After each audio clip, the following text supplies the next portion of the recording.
সাম্প্রতিক ভয়াবহ বন্যায় ক্ষতিগ্রস্ত মানুষের পাশে দাঁড়িয়েছে border guard Bangladesh BGB. Moulvibazar জেলার সীমান্তবর্তী বন্যা কবলিত এলাকায় অসহায় মানুষের জন্য পরিচালনা করা হয়েছে বিশেষ বিনামূল্যের মেডিকেল ক্যাম্প।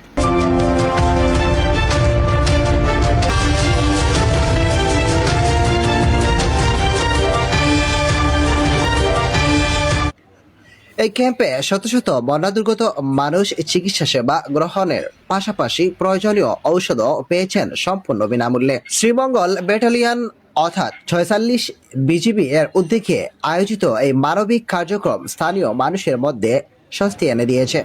সাম্প্রতিক বন্যায় সীমান্তবর্তী বিভিন্ন এলাকায় হাজারো মানুষ পানিবন্দী হয়ে পড়েন।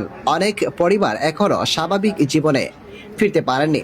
বন্যার পানিতে ডুবে যায় ঘরবাড়ি, রাস্তাঘাট এবং অনেক এলাকায় স্বাস্থ্যসেবাও ব্যাহত হয়। বন্যার সবচেয়ে বড় ঝুঁকিগুলোর একটি হলো পানিবাহিত রোগ। বিশুদ্ধ পানি সংকট, ডায়রিয়া, জ্বর, চর্মরোগ সহ নানা স্বাস্থ্য সমস্যা দেখা দিতে পারে। বিশেষ করে শিশু, নারী, বয়স্ক এবং দীর্ঘদিনের রোগের আক্রান্ত ব্যক্তিরা সবচেয়ে বেশি ঝুঁকিতে থাকছেন। এই বাস্তবতা বিবেচনায় নিয়েই চিকিৎসা সেবা মানুষের দোরগোড়ায় পৌঁছে দিতে উদ্যোগ নেয় বিজিবি।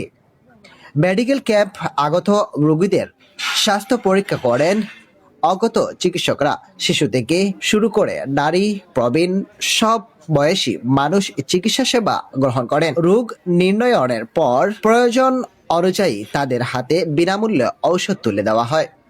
ঔষধ চিকিৎসা ও ঔষধ বিতরণেই সীমাবদ্ধতা থাকেননি এই উদ্যোগ। ক্যাম্পে উপস্থিত মানুষকে বন্যা পরবর্তী সময়ে স্বাস্থ্য সুরক্ষার বিভিন্ন বিষয়ে সচেতন করা হয়। বিশুদ্ধ পানি পান করা, খাবার ভালোভাবে রান্না করে খাওয়া, হাত পরিষ্কার রাখা এবং পানিবাহিত রোগ প্রতিরোধে প্রয়োজনীয় স্বাস্থ্যবিধি মেনে চলার পরামর্শ দেন চিকিৎসকরা। স্থানীয় বাসিন্দারা বিজিবির এই মানবিক উদ্যোগকে সময় উপযোগী বলে উল্লেখ করেছেন। তারা বলেন, দুর্গত এলাকায় অনেক মানুষ চিকিৎসকের কাছে যেতে পারছিলেন না। এমন পরিস্থিতিতে বিজিবির এই মেডিকেল ক্যাম্প অসংখ্য অসহায় মানুষের জন্য আশীর্বাদ হয়ে এসেছে। অনেকে যারা বন্যার কারণে আয় রোজগার বন্ধ হয়ে যাওয়ায় ঔষধ কেনার সামর্থ্য ছিল না, বিনামূল্যে চিকিৎসা ও ঔষধ পেয়ে তারা স্বস্তি প্রকাশ করেছেন এবং বিজিবির প্রতি কৃতজ্ঞতা জানিয়েছেন।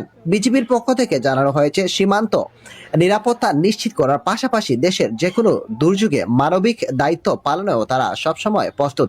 বন্যার পরিস্থিতির উন্নতি না হওয়া পর্যন্ত প্রয়োজন অনুযায়ী এ ধরনের জনসেবামূলক কার্যক্রম অব্যাহত থাকবে। দুর্যোগ মোকাবেলায় প্রশাসন, আইনশৃঙ্খলা বাহিনী, স্বেচ্ছাসেবী সংগঠন এবং সাধারণ মানুষের সম্মিলিত প্রচেষ্টার অত্যন্ত গুরুত্বপূর্ণ। বিশেষজ্ঞদের মতে, বন্যা পরবর্তী সময়ে স্বাস্থ্যসেবা, বিশুদ্ধ পানি, স্যানিটেশন এবং সচেতনতা নিশ্চিত করা গেলে অনেক রোগব্যাধি প্রতিরোধ করা সম্ভব। এদিকে মৌলভীবাজারের বিভিন্ন বন্যা কবলিত এলাকায় এখনো অনেক মানুষ খাদ্য, বিশুদ্ধ পানি এবং চিকিৎসা সহ প্রয়োজনীয় সহায়তার অপেক্ষায় রয়েছেন। তাই সামর্থ্যবান ব্যক্তি, সামাজিক সংগঠন এবং মানবিক প্রতিষ্ঠানগুলোকেও ক্ষতিগ্রস্ত মানুষের পাশে দাঁড়ানোর আহ্বান জানিয়েছেন স্থানীয়রা। এবি রাহিম, সিলেটি চ্যানেল।